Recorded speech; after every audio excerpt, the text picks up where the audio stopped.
Olá, pessoal da TV Cidade, tudo bem? Eu sou Sandra Brito e esse é mais um Trilhas Literárias. Hoje vamos falar sobre Alta de Souza, a poetisa. Você conhecia? Não? Pois é. Assim como Narcisa Amália, de quem falamos há algumas semanas, este é outro nome feminino pouco conhecido na literatura brasileira. Um dos fatores está certamente no fato de ambas serem mulheres. A época em que elas viveram e escreveram era bem diferente de hoje. A mulher não tinha espaço, tampouco reconhecimento nos grandes meios. Se o tinha, era por ser considerada uma literatura excêntrica. Alta de Souza é um dos grandes nomes da segunda fase do romantismo no Brasil, também conhecida como fase ultrarromântica ou byronismo. Vocês sabem, né, gente? Por influência do escritor inglês Lord Byron. Eu tenho certeza que você nunca viu esse nome listado entre os escritores dessa fase, certo? Vamos conhecer então um pouquinho da biografia de Alta de Souza? Alta Henriqueta de Souza nasceu no dia 12 de setembro de 1876, no município de Macaíba, no Rio Grande do Norte. Seus pais, Eloy Castriciano de Souza e Henriqueta Leopoldina Rodrigues, sofriam de tuberculose. Aos 3 anos, Alta ficou órfã de mãe e no ano seguinte perdera também o pai. Alta e seus 4 irmãos foram levados ao Recife, para a chácara de sua avó materna, Silvina da Conceição de Paula Rodrigues, conhecida como Dinginha, em uma chácara no Recife, onde foi alfabetizada por professores particulares. Sua avó, embora fosse analfabeta, conseguiu proporcionar uma boa educação aos netos. Aos 6 anos, Alta perde também seu avô, Francisco de Paula Rodrigues. Aos 11 anos, Alta foi matriculada no Colégio São Vicente de Paula, dirigida por freiras vicentinas francesas. Foi lá que ela aprendeu o francês, o inglês, literatura, música e até desenho. Lia frequentemente as obras dos clássicos de Victor Hugo, Chateaubriand, entre tantos outros. Mas aos 12 anos, uma nova tragédia marcaria sua vida. Seu irmão mais novo, Irineu Leão Rodrigues de Souza, morreu queimado em uma explosão, provocada acidentalmente pela explosão de um lampião de querosene. Tantas perdas, mais tarde, influenciariam definitivamente sua obra literária. A tuberculose. Em razão do diagnóstico de tuberculose aos 14 anos, Alta teve que deixar o colégio, mas continuou sua formação intelectual sozinha, tornando-se uma autodidata. Participou da União Pia das Filhas de Maria e ministrou aulas de catecismo, ao mesmo tempo em que escrevia seus poemas religiosos. Ela era uma das mais altas expressões da poesia católica nas letras femininas do país. A doença, que já havia atingido seus familiares, não impediu que ela começasse a escrever e a declamar. Aos 16 anos, Alta frequentava o Clube do Biscoito, associação de amigos que promovia reuniões onde os convidados recitavam poemas de vários autores, hábito muito comum na época. Em 1894, ela começaria a escrever para a revista Oásis, de circulação restrita. 2 anos depois, passaria a colaborar no jornal A República, periódico com maior visibilidade que o primeiro, não só porque era o mais lido, mas porque estabelecia uma permuta com a imprensa de outras regiões.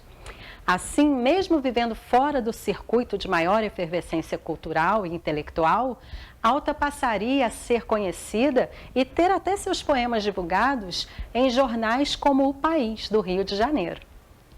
A frustração amorosa. Por volta de 1895, Alta conheceu João Leopoldo da Silva Loureiro, promotor público de sua cidade natal, com quem namorou durante cerca de 1 ano e de quem foi obrigada a se separar pelos irmãos, que preocupavam-se com seu estado de saúde. Pouco depois da separação, Leopoldo também morreria vítima de tuberculose. A dramática separação amorosa se tornaria mais um fator marcante de sua obra. A partir de 1897, Alta passaria a publicar seus versos assiduamente em A Tribuna de Natal, um jornal de prestígio, com participação de vários escritores famosos do Nordeste. Entre 1899 e 1900, ela usaria os pseudônimos de Ida Salúcio e Hilário das Neves para assinar seus poemas. Vários deles foram musicados e transmitidos oralmente. Vocês sabem, era uma época em que poucos eram alfabetizados no nosso país. Horto. De seus manuscritos, intitulados Dálias, nasceria Horto, seu único livro publicado em vida no ano de 1900. A obra mereceu o prefácio do mais consagrado poeta brasileiro da época, Olavo Bilac. Alta escrevia poemas ultrarromânticos, com influências simbolistas e de alto valor estético. Por conta desse traço tão peculiar, ela foi considerada a maior poetisa mística do Brasil. Autora de textos de conteúdo místico e também de inspiração cristã, como falamos, Alta inovou ao escrever profissionalmente numa sociedade em que este exercício era reservado exclusivamente aos homens. Seus versos retrataram suas experiências e ficaram bastante conhecidos ao serem incluídos em várias antologias e manuais de poesia das primeiras décadas do século XX. Morte e homenagens póstumas. Alta de Souza faleceu muito jovem, gente, aos 24 anos, em 7 de fevereiro de 1901, na cidade de Natal, vítima daquela doença que acompanhou a vida inteira, a tuberculose. Foi sepultada no cemitério do Alecrim, em Natal, mas em 1904, seus restos mortais foram transportados para o jazigo da família, na parede da igreja de Nossa Senhora da Conceição, em Macaíba, sua cidade natal. Em 1936, a Academia Norte-Rio-Grandense de Letras dedicou-lhe a poltrona 20, em reconhecimento à sua obra. E chegou a hora de conhecer um pouquinho da belíssima literatura de Alta de Souza. Passando.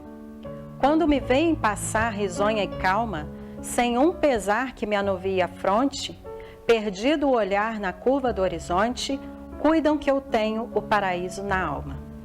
Mesmo encontrei quem me dissesse um dia, invejo-te a existência descuidosa, como se espinhos não tivesse a rosa, ou fosse a vida isenta de agonia. Porém, enquanto desdenhosa, altiva eu vou passando, alegre ou pensativa, a rir, como um infeliz demente, meu pobre coração dentro do peito, triste e doente a agonizar no leito, vai soluçando dolorosamente. Não vês? Minha alma é como a pena branca que o vento amigo da poeira arranca, e vai com ela assim, de ramo em ramo, para um ninho gentil de gaturamo. Leva-me ao coração como esta pena, de dor em dor, até a paz serena.